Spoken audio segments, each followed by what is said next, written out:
The sons of Aaron, Nadab and Abihu, died at the very height of inauguration, in the middle of the sacred beginnings, because they offered the wrong kind of fire before the Lord.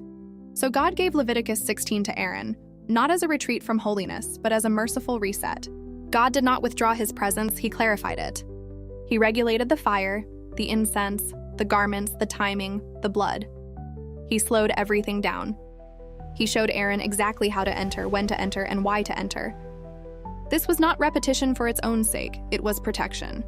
A covenant-keeping God teaching his priest how to live in proximity without dying in presumption. Leviticus 16 is the chapter that outlines the Day of Atonement, the most sacred day in Israel's calendar. It provides the detailed instructions for how the high priest is to enter the most holy place, offer sacrifice for his own sin, and then for the sins of the people.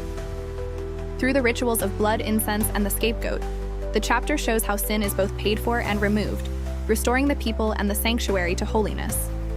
It is a blueprint for approaching God safely, teaching Israel the seriousness of holiness while offering mercy and renewal. Even though the incident with Nadab and Abihu cost their lives, God's response in Leviticus 16 reveals his mercy. Rather than abandoning the priesthood, he provides a clear reset, showing exactly how holiness is to be handled and teaching the boundaries of approaching his presence. This reset includes self-denial as a central part of the priestly calling. The high priest must set aside personal glory, humble himself in simple garments, and follow precise steps in sacrifice and ritual.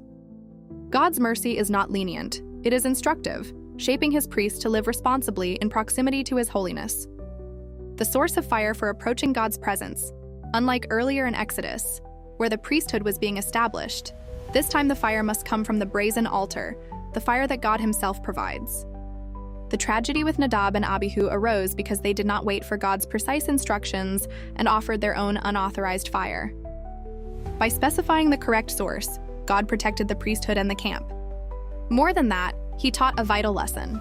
True holiness requires patience and obedience.